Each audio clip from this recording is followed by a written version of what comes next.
Hi, I'm Sir Lorccan, and this is a video about wraps, as in SCA rattan sword fighting technique. If you're not looking for SCA sword fighting, you're in the wrong place, so good luck. If you are looking for SCA techniques, then this is not the end-all be-all.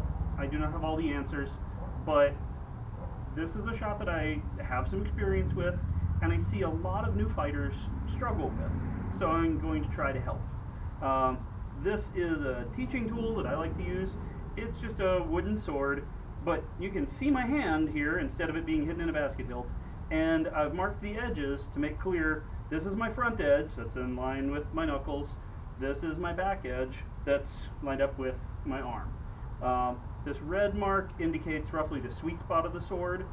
If I pick up my rattan sword, that's where I want it to strike. That's where most of my blows ought to be landing most of the time to have the most power and efficiency. Don't want to land too far out on the tip, especially if you've got a thrusting tip like I do, because that won't be any good. Don't want to land too far down if you can, because then you're cheating yourself of range and power most of the time. So just a stand-in for this, which we'll get to later.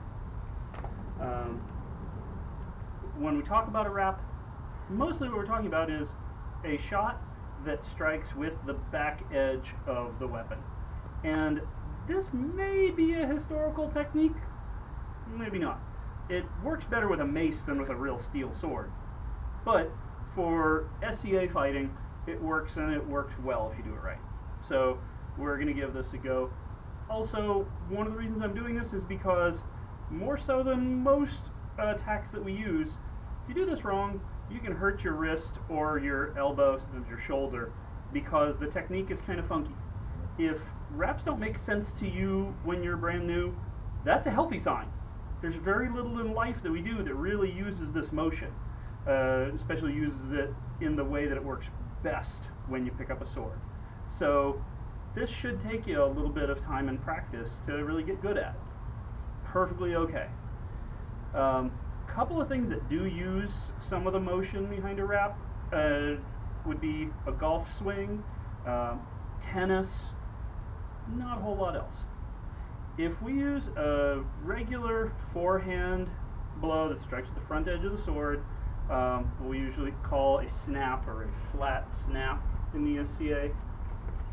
We want to use our body to generate power, use good stance. But our hand punches out and it basically does this motion. Some people have taught this from a ready position back here.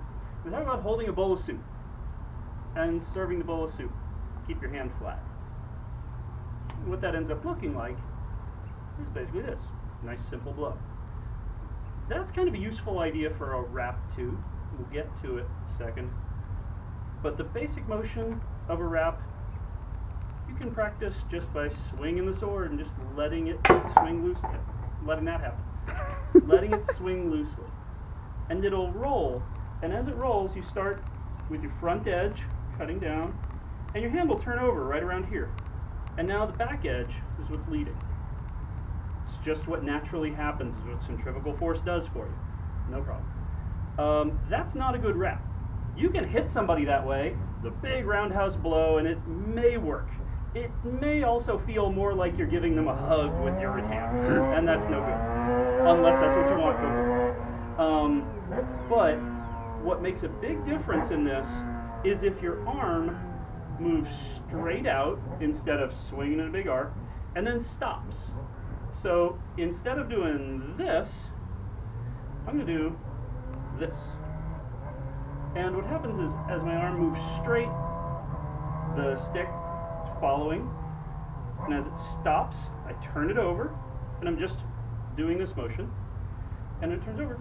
The stick speeds up. It's centrifugal force working for you. It starts, it's moving, and when this stops, this is what can move, and it moves quicker. When you're working against a real target, instead of me doing this vertically, you're doing it horizontally, this is where the bowl of soup comes in. If you're holding the bowl of soup, you reach out, and then you dump it. This could be on somebody's lap, on somebody's head, kind of depends on what target you're trying to imagine. But you're holding level, drop. With the sword in your hand, let's say this is my target. This is going to look a little more like this. I'm not even looking at it, I've just done it enough times that I know the angles that work for this. My hand is going straight out. I'm not swinging in a big arc that gets there eventually. I'm driving straight out and the sword whipping around. I'm going to change angles here so you can see this a little better. Hopefully the go-kart or whatever in the background isn't completely killing this. But from here, my hand moves out, rolls over, and sword swings back around. I'm going to get the over-the-shoulder view here. Many thanks to my very patient camera woman. And you can see my aim wasn't perfect. You can also see that I'm not swinging around to reach this. Even if I extend my range so that I have to reach a little more, my hand goes out and sword whips around. Not that. That big sweeping blow is way easier to see coming. And if you're fighting somebody like me, who sees that blow coming, you go, oh, okay, and whack you in the arm. And that's not really fun, and it doesn't win you the fight. Whereas, if your arm comes out and sword whips around, it opens your arm up a little, but not nearly as much, and it's not nearly as obvious. You don't see it coming from a long way away and go, oh, hey, I should hit that guy in the arm. When you're finding that angle, I think it's really helpful to have a stationary target like this so that you can work it out. If you imagine a triangle, I'm just going to pretend for right now that my foot is the target. There's a line from my shoulder to the target, and my arm and my sword and that line make a triangle, a long skinny one. If the target's a little closer, like my knee, now this side of the triangle shortens, and the triangle gets a little wider this way. If I change the target to be as close as my hip, I can still make that work. But now it's much wider triangle, a little more awkward, especially when I'm aiming down at myself instead of actually aiming at a target. But if I'm aiming at a target, long triangle. Go closer, shorter triangle. Really close, face to face pretty much. Still very doable. Just a very short triangle this way. And hoping this is making sense to you. If it's not, please try me on email at lorccan@hotmail.com. Lorccan has 2 C's. Or look me up on Facebook, Scott Charles Lee, aka Sir Lorccan Conchobair. Looking at it from this angle, again, if this is my range, and I want this to hit the ball right about there, I want to make sure that my hip is in the right finished position to have thrown a shot with good power. My feet are where they need to be. And then I can just rewind to a starting position, whatever my starting position is, drive it, and my arm goes out and strikes.